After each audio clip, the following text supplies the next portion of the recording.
another malakan yam kanas diala kontin barwani lingwas me anda mandun shank was nyak mlanan wasne an wala shanka jandang rawde dich ka pai baro ronkin dangro udi jandang rawde bakel banarwach katin lat karodian raywe ka South Sudan te gatin wanti gwe ke jenu bisa Sudan bikena yar te ka jo mishala te selb ke me yadit ka kan konintin paiwe ki interview and dan inshalat ka kwide jen kana wut Kenya mi journalist gwabran ci ga writing te ga tan wanti ci kan ka ti kan kalat ka te inshallah da selb ke me yadit an ray report ka na mo ki ray interview ko na mo che te to wanda cha luktin ene diare wi ka South Sudan ameni wi dialen ko ken cha guje no ndo badana kwa ji interview ke je ke do badana ti ke je no chalo ne dial che jaron kashi kan tenin konde teni self ke me yadi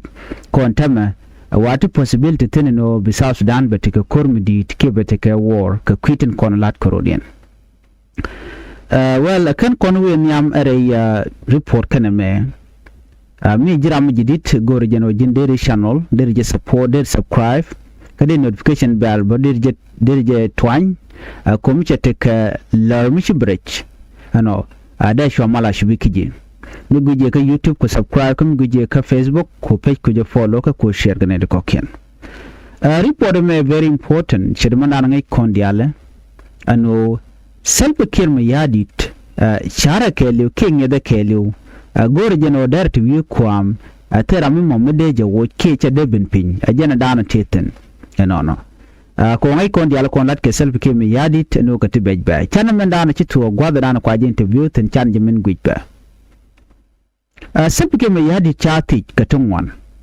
men yaman biya ngajenene is a very important thing jene kir lara jen wonene chati jen ojin ka kor ka mi ko in kware ke to amam buto re wi ke South Sudan na me question ne sikir she lo jen wonene jen be kan vice president be ka watch mai kona kan kwar tin kona la vice president ta bande ngayetin rabe ga nyande ngatin Wilishwal ke Abdul Bagi jatin tetin mena waniga te da kuma cha tetin ka point and self ke mai yadi jani bakan di albaka wajbu don president karwada ka kor queen kware now jenyo wala do nena menete kotila lawmakers kinetin kon tilet ala members of parliament neri shop ko kudang bakalu di jendang diech ajene baka yopin dongbo bena ko kurawni ki kudyongna batana baka dismissed man ko alla do wonen en question mo karwada netin content ba kula watch amun shar kana tama katam dan ugad mo weben mo waka wo ken ba ka wo through election ke ba wo ni ke degree ramnan bla kwar ka jen 2027 en be ko mi self ke mi yadi buka wo jone shi agu jeno self ke mi yadi be invite ni to be rebel ka je tere kan ti mo wa kun wa wo to den wa ka jogo no shi tam dun je tok what will happen kasel ke medan jara medan e kwainka kan vice president ko gore jeno benedi alan kon tin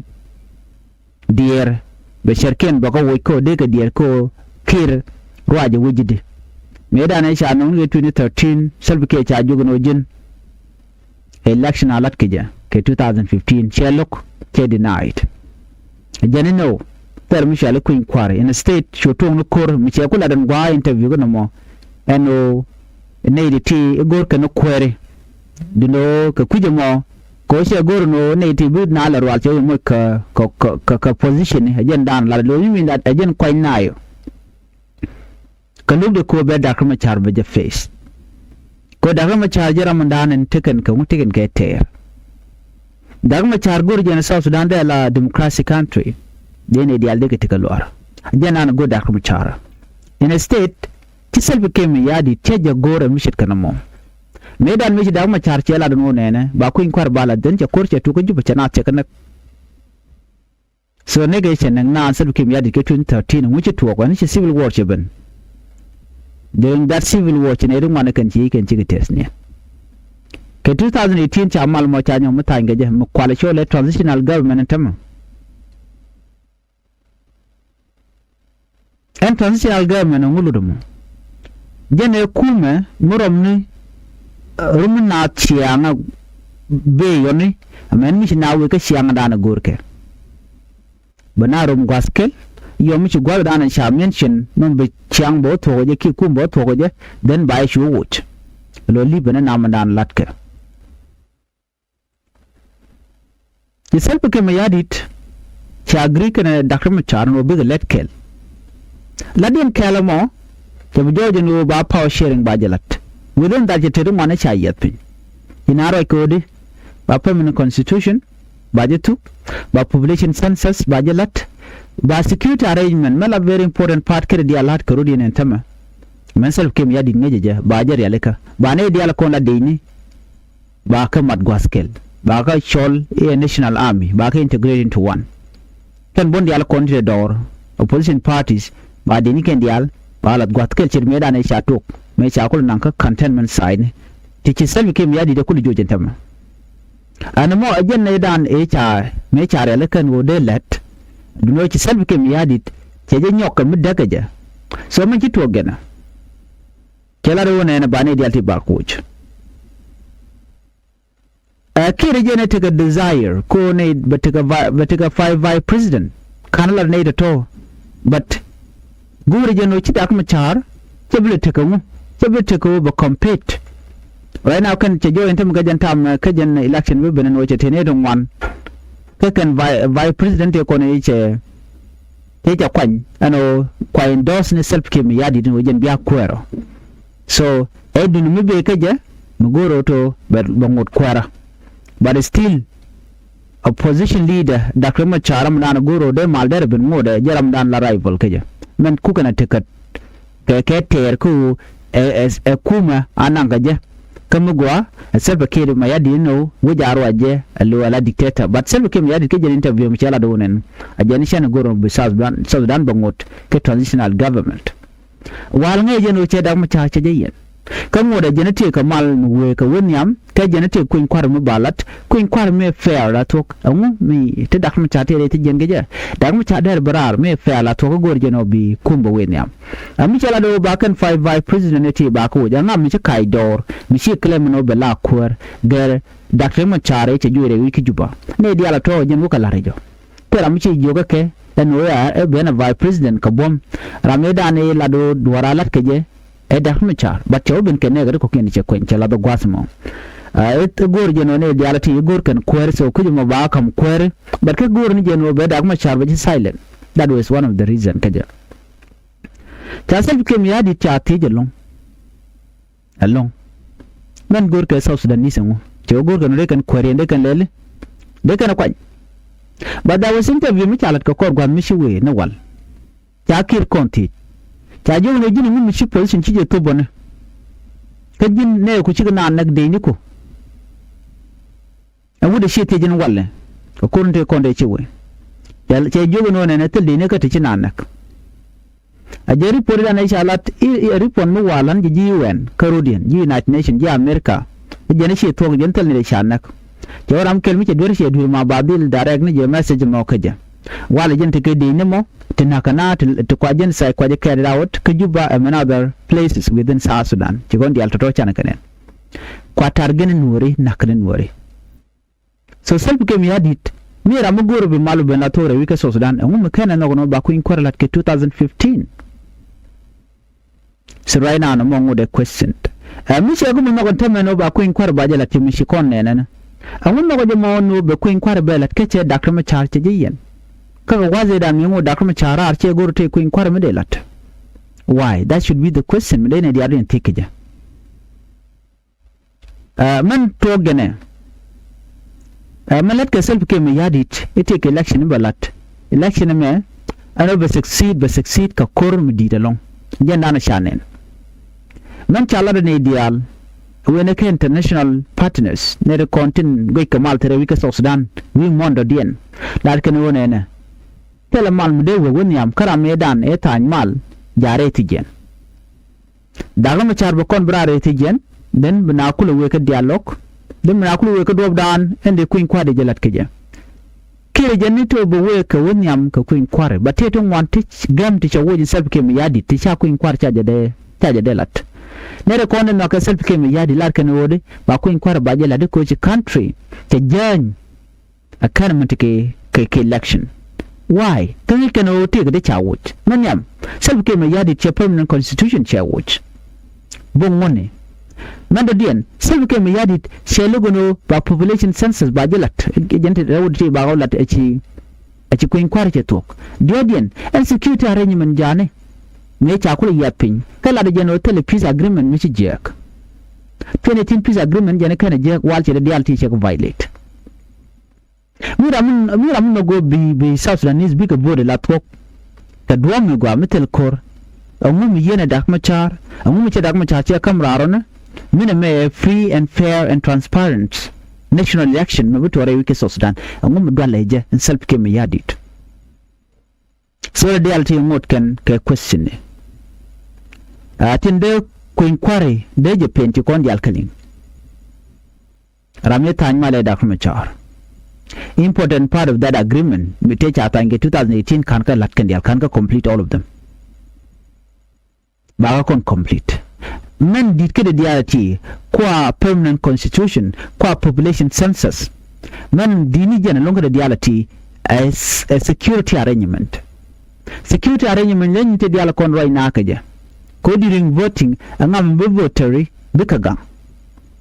yes ngai kon diala no self kem yadi is ready take up force na teacher ngai gona tan wan